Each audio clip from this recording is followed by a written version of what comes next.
3 आलूओं को चूल्हे पे रखें और फिर कमाल देखें। ऐसी हैरान कर देने वाली रेसिपी कि यकीन करें जब आपने इसको एक दफ़ा बना लिया तो आप इसको रोज़ बनाने पर मजबूर हो जाएंगे, क्योंकि ये टेस्ट में बहुत ही ज़्यादा टेस्टी और चटपटी सी बनकर तैयार होती है। इसको बनाना बहुत ज़्यादा आसान है। तो बिस्मिल्लाहिर्रहमानिर्रहीम, अस्सलाम वालेकुम गाइस। आई होप आप और आपकी फैमिली खैरियत से होंगे। इसी तरह से मेरी दुआ है अल्लाह आपको खुश और आबाद रखे। अगर आपने अभी तक मेरे चैनल को सब्सक्राइब नहीं किया तो प्लीज़ जल्दी से मेरे चैनल को सब्सक्राइब कीजिए, बेल को प्रेस कीजिए ताकि इसी तरह से टेस्टी, मज़ेदार और इजी रेसिपीज़ का नोटिफिकेशन आपको भी फ्री में देखने को मिले। तो इस रेसिपी को बनाना शुरू करते हैं। यहाँ पर हमने एक ले ली थी छन्नी, जो हमने सीधी रखी तो हमारे जो है वो चूल्हे के ऊपर सही से सेट नहीं हो रही थी, तो हमने इसको दूसरी साइड से रख दिया, मतलब पलटा के।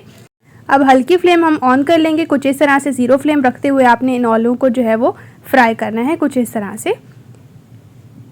जब आप इस तरह से आलूओं को जो है वो भूनेंगे ना, तो इससे क्या होगा कि आलूओं में बहुत मज़ेदार सा टेस्ट आएगा। तो आपने कुछ इसी तरह से हल्की फ्लेम रखते हुए फ्राई करना है। इससे क्या होगा कि आलू जो है वो अंदर से अच्छी तरह से गल भी जाएंगे। बहुत ही मज़ेदार सी, बहुत ही ज़्यादा टेस्टी सी रेसिपी है। रेसिपी को पूरा देखें, कोई भी स्टेप मिस ना करें। लगभग आप देख सकते हैं अच्छी तरह से हमने आलूओं को जो है वो इसमें फ्राई कर लिया है फ्लेम पर। आप देख सकते हैं आलूओं का एकदम कलर चेंज हो गया है। ऊपर जो इसके ऊपर छिलका होता है ना, वो एकदम जल गया है। अब क्या करना है कि आपने इसको हल्का सा रूम टेम्परेचर पर आने देना है, क्योंकि बहुत ज़्यादा गर्म होते हैं।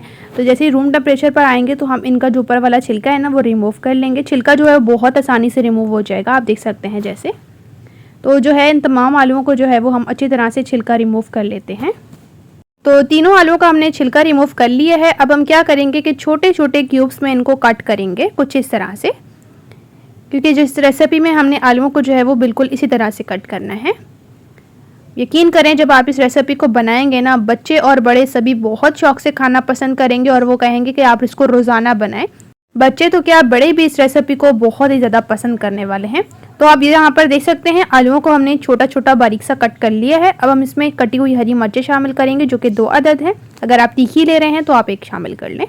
इसके अलावा हमने इसमें प्याज शामिल कर दिया है, एक मीडियम साइज़ का, इसको बिल्कुल फाइन चॉप करना है।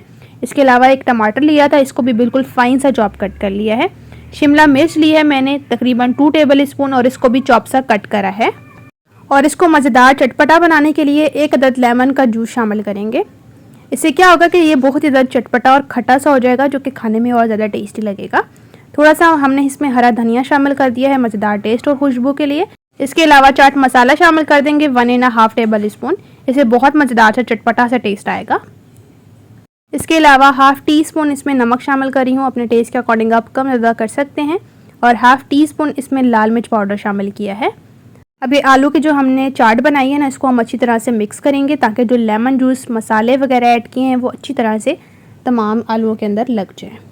बहुत ही टेस्टी सी, बहुत मज़ेदार सी रेसिपी है। यकीन करें जब आपने बच्चों को बना कर देंगे ना तो वो बहुत ही ज़्यादा शौक से खाएंगे। तो अब इस चाट को हम साइड पे करते हैं और चलते हैं नेक्स्ट स्टेप की तरफ। यहाँ पर मैंने एक पैन ले लिया है और इसमें मैंने शामिल किया है जी थोड़ा सा कुकिंग ऑयल। इसके साथ यहाँ पर मैंने पापड़ लिए हैं, जो कि मैंने 30 रुपए के लिए थे, और इसमें 15 पापड़ आते हैं, जो कि जब आप फ्राई करेंगे तो ये साइज़ में और बड़े हो जाएंगे। यही पापड़ जो है वो अक्सर बच्चे जो है वो किसी भी बाहर से लेकर आते दुकान वाले से, तो वो बहुत ही ज़्यादा महंगे भी देता है, और दूसरा ये कि वो पता नहीं कैसे ऑयल में फ्राई करके देते हैं। तो कोशिश करें आप बच्चों को फ्रेश घर की बनी हुई चीज़ें ही दें। तो यहाँ पर आप देख सकते हैं पापड़ों को जैसे ही हमने फ्राई किया ना, तो ये एकदम फूल चुके हैं। कोशिश करें जब आप ये पापड़ फ्राई करें तो ऑयल को एकदम ज़बरदस्त किस्म का प्रीहीट करें, वरना क्या होगा कि ये सूख जाएंगे, पापड़ फ्राई नहीं होंगे सही से। जब ऑयल को अच्छे से गर्म करेंगे तभी ये मज़ेदार से फ्राई होंगे। तो ये छोटी सी टिप थी जो मैंने आपको बताई। तो ये फ्राई होने के बाद क्या है कि आपने इनका ऑयल अंदर से अच्छी तरह से निकालना है, बिल्कुल भी ऑयल नहीं रहना चाहिए। इसी तरह से माशाल्लाह से हमने सभी पापड़ बनाकर तैयार कर लिए हैं। अच्छा, ये पापड़ हमने सारे फ्राई नहीं किए, इसमें से हमने हाफ रख दिए हैं। अब हम क्या करेंगे, एक पापड़ लेंगे और इसको सेंटर से कट करेंगे। बड़ी आसानी से ये कट हो जाएगा, और एक पापड़ के हम 2 पीस कर लेंगे, कुछ इस तरह से। अब हम क्या करेंगे कि सेंटर से इसको इस तरह से कट लगाएंगे और इसका थोड़ा सा पार्ट निकाल लेंगे, इस तरह से आपको रेसिपी में हम दिखा रहे हैं।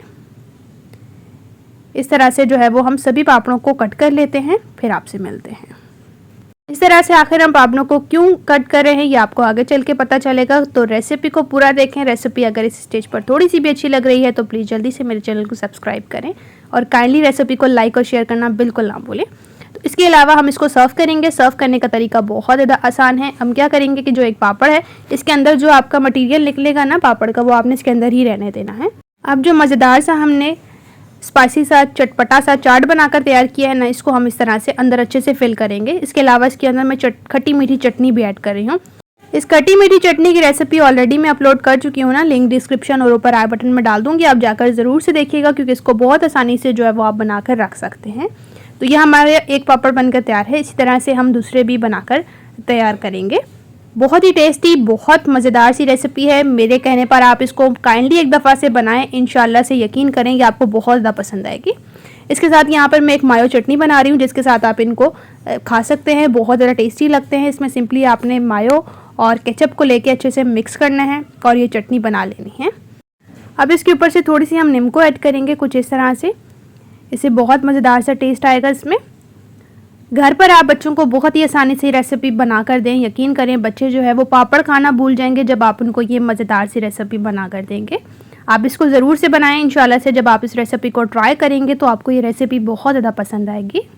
अब आप सोच रहे होंगे कि इसमें जो है वो पापड़ सॉफ्ट हो जाएंगे। पापड़ बिल्कुल भी सॉफ्ट नहीं होंगे, इसी तरह से क्रिस्पी रहेंगे। बस आपने मेरी रेसिपी को स्टेप बाय स्टेप फॉलो करते हुए इस मज़ेदार सी रेसिपी को बनाना है और अपना राय देना बिल्कुल नहीं भूलना है कमेंट सेक्शन में। इसके अलावा आप मुझे DM भी कर सकते हैं इंस्टाग्राम पर, यही मेरा पेज है फजर का किचन। माशाल्लाह से आप देख सकते हैं पापड़ को हमने कितना ज़बरदस्त लुक देकर एक मज़ेदार सी और न्यू रेसिपी बना ली। आप भी इसको बनाएं, आपको बहुत ज़्यादा पसंद आएगी और इंशाल्लाह से आपके बच्चे जो है वो बहुत ही शौक से खाएंगे। ये रेसिपी आप बच्चों को लंच बॉक्स में भी दे सकते हैं। क्या करना है कि आपने स्टफिंग जो है वो रात में बनाकर रख देनी है और सुबह चटपट में पापड़ फ्राई करें, फिलअप करके दें और काइंडली उनका लंच बॉक्स चटपट में मिनटों में तैयार कर लें। इसी तरह से इंशाल्लाह से आपके साथ मिलूंगी एक मज़ेदार और टेस्टी रेसिपी के साथ। अपना और अपने प्यारों का रखें बहुत ज़्यादा ख्याल। Thanks for watching for my video. अल्लाह हाफिज़।